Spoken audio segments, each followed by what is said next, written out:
بسم الله الرحمن الرحیم. د هر دور خپل تقاضاوي، د هر دور خپل ضرورت. یو دور داسې ولو چې یو قوم یو بادشاه به هغه وخت طاقتور و چې دغه سره به مځکه ډېره وله، لکه خلافت عثمانیه ولو، خلافت عباسیان ولو، بازنطین و رومیان تیر شوي دي، او په هندوستان کې چې کوم دی مغل دي، دغه څخه مخکې سوریان و خلجان و چې د چا سره به مځکه ډېره وله، هغه به د دنیا بادشاه و، هغه به تر ټولو غټ طاقتور سړی و. بیا یو دې دور راغی تقریبا تر 18وي صدۍ پورې دا شی ولو. د 18وي صدۍ څخه بعد کې بیا حالات بدل شو. د 18وي صدۍ چې ونیسي بیا تر 20وي صدۍ پورې بیا چې ول د دنیا طاقتور خلک، د دنیا طاقتور قوم، د دنیا طاقتور ملک هغه ولو چې دغه سره فیکټریانې زیاتې ولې، کارخانې زیاتې ولې. بیا د 21مه صدۍ چې شروع سوه، دا اوس چې کوم 21مه صدۍ ده، دا چې دی دا د ګرد شاته پرېږدول چې د کم چا سره به مځکه زیاتول هغه هم شاته پرېږدي، او چې د کم چا سره فیکټریانې زیاتول هغه هم شاته پرېږدي.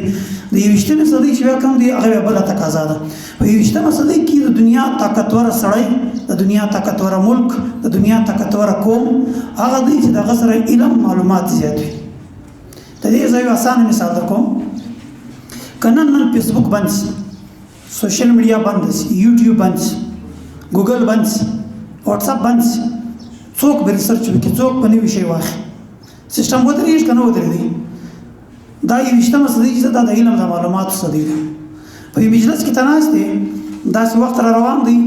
ته یې وګورې لږ اندازه واخلي، موږ خلکو ته اندازه دونه نه وي، ته یې سوچ پر وکړي. یو ځای مجلس دی، 10 کسان سره ناست دي، په دې کې مولوي صاحب هم ناست دی، لیکچرر هم دی، پروفیسر هم دی، ډاکټر هم دی، انجینیر هم دی، سټوډنټس هم ناست دي. د خلکو توجه په هغه سړي کې بند دی چې هغه سړی ښه ګایدی شي، پر تاریخ ګایږي، پر معاملاتو ګایږي، پر معاشرت ګایږي، د دنیا پر سیاست ګایږي، په خبرې سر خلاصېږي او راسه کوي شي. ته نن اندازه د دې بعد واخلي چې هر سړی هغه څوک چې هغه مجلس سم کوي، په مجلس کې ناست د ګورد توجه واخلي.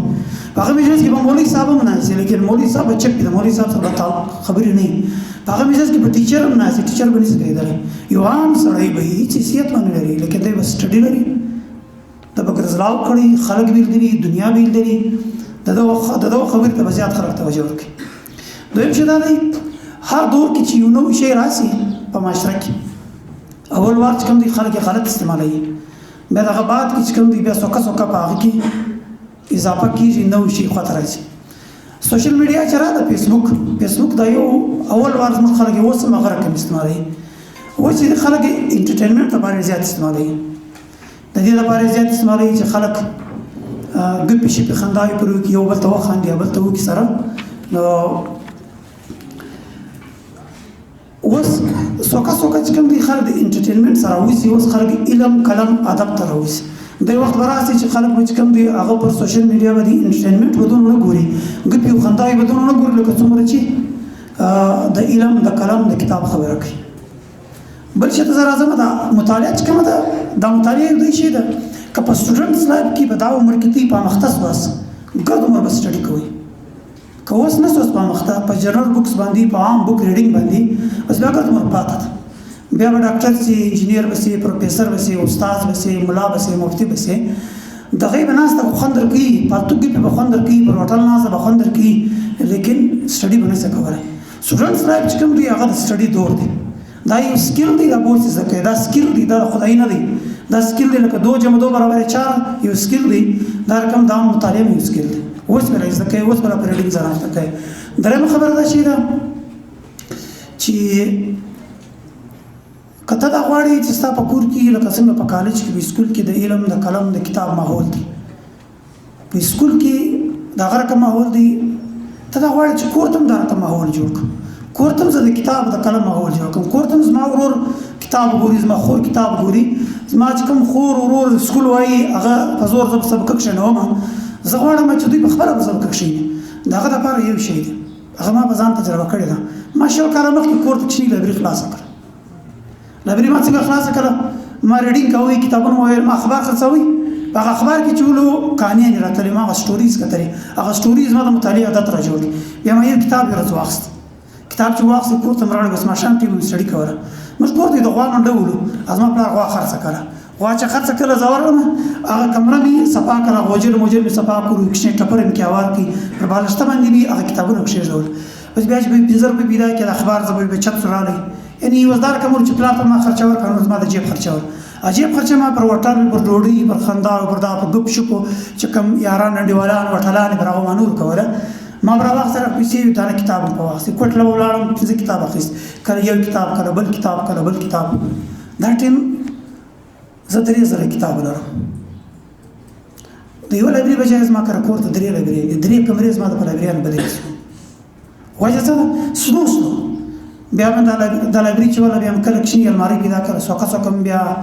یو ټپر بل ورته پیدا کړ یو بل یو کمپیوټر ورته پیدا کړ څه کتابونه ورته پیدا کړ بل شي اخست سوکه مې لایبرری جوړ کړ تی کته غواړي کوته لایبرری جوړ کړي کوته ماحول علمي کې بیا کوته چې لایبرری خلاص کړي زما د لایبرری خاطر نتیجه دراوته مش په ګرد خاندان کې زما ورونه خوندې ګرد په سټډي مختص ما چې په سټډي کې ول دوی ممران دوی هم سټډي شروع ما خوندې ورونه مش ګرد مدرسې سره باندې غوښتل د یونیورسيټي د کارجان سره وروته وجه سره کوته علمي او ادبي ماحول جوړ شو کته دا غواړي چې کوته علمي او ادبي ماحول جوړ کړي بیا کوته کښنی لایبرری خلاص کړي ضروري نه چې خامخا دي الماری کتابونه بزراور په کتابونه سلو کوته جلا کمره جوړه کړي جلا اول دغه خپل چخته کې شي چې کنه ولو کښنی کمره چې تاسو کله زیاتو بس هغه صفایي وکړه بس باقي کښنه باقي خپل سټډي کوي کتاب اجلا سلو خپل کتابونه سره بیا به وخت راځي تاسو د کتابو ځای نه لکه ما سره چې نه د کتابو ځای نست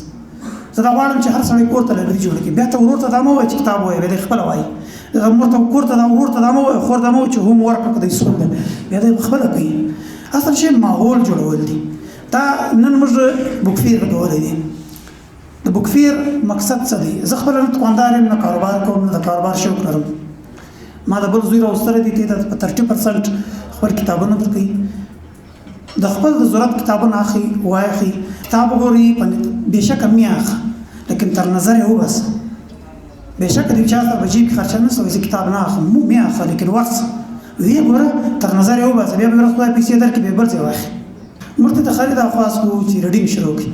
دا وخت روان دي په مجلس کې بناستي هیڅ اهمیت نه دی ښه پروفیسور ښه لیکچرر ښه ډاکټر ښه انجینیر به پیسې بلري کاروبار ګاډي بنگلا هر څه بلري ورنه کدي په معاشره کې دونه قدر خلک وکړي کدي علم نه درلودي او دویم شی دا وکړي یو بل خبر اخر څلورمه خبره ده اخر خبره ده دا معاشره پر موږ حق لري دا تعلیم برای نوکری مکوي تعلیم برای خدمت وکړي چې کوم وخت عملی ژوند ته ولاړ شي کاروباري سوري چې پیدا کړ پر نوکری سوري بس دا کوم علم لري دا معاشره ته ورک دا معاشره په حق لري چې ورکړي کدي نه کار تبخواري